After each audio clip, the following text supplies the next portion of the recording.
ചരിത്രമിറങ്ങുന്ന വെളിനല്ലൂർ ദേശത്തിന്റെ നാമധേയം ആന കേരളത്തിന്റെ അകതാറിൽ ആവേശമാക്കി തീർത്ത വെളിനല്ലൂർ ശ്രീരാമസ്വാമിയുടെ ആരോമൽ പുത്രനിത 51 വയസ്സിന്റെ നിറവിലേക്ക് എത്തിക്കഴിഞ്ഞു. അതെ, തിരുവിതാംകൂർ ദേവസ്വം ബോർഡിന്റെയും മേജർ വെളിനല്ലൂർ ശ്രീരാമസ്വാമി ക്ഷേത്രത്തിന്റെയും തെക്കൻ തിരുവിതാംകൂറിന്റെയും അഭിമാന പുരുഷനായ ശ്രീരാമസ്വാമിയുടെ മാനസപുത്രൻ ഗജരാജൻ ശ്രീരാമ അയ്യപ്പദാസൻ വെളിനല്ലൂർ മണികണ്ഠന്റെ 51ാം പിറന്നാൾ 2025 നവംബർ 9 ആഘോഷപൂർവ്വം അണിയിച്ചൊരുക്കുമ്പോൾ അപൂർവങ്ങളിൽ അപൂർവമായ ഈ പിറന്നാൾ ആഘോഷങ്ങളിൽ പങ്കുചേരുവാൻ മുഴുവൻ ഭക്തമാനസങ്ങൾക്കും സ്വാഗതം.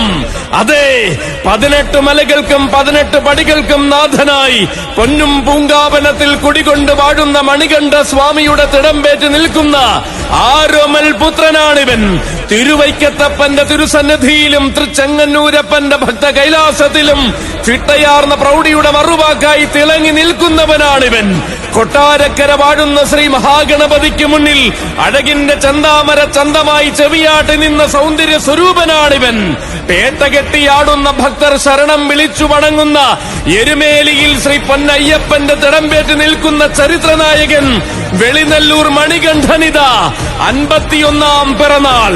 ശ്രീ അയ്യപ്പന്റെ തങ്കത്തിടമ്പേറ്റ് നിൽക്കുവാൻ പമ്പയിൽ നീരാടുന്ന ഭഗവാന് പ്രൗഢിയുടെ സിംഹാസനം തീർക്കുവാൻ ഇരുമുടിക്കെട്ടും ശിരസിലേറ്റി മല ചവിട്ടുന്ന മണികണ്ഠനിത ചൂടുകയായ 51ാം പിറന്നാൾ. ഒരു ദേശം മുഴുവൻ ഉത്സവമായി ആഘോഷിക്കുവാൻ ഒരേ മനസ്സോടെ ഒരുങ്ങുന്ന ഈ പിറന്നാൾ സുദിനത്തിലേക്ക് 2025 നവംബർ 9 ഞായറാഴ്ച ഈ മടിത്തട്ടിലേക്ക് വന്നു ചേരുവാൻ എല്ലാ ആനപ്രേമികൾക്കും സ്വാഗതം.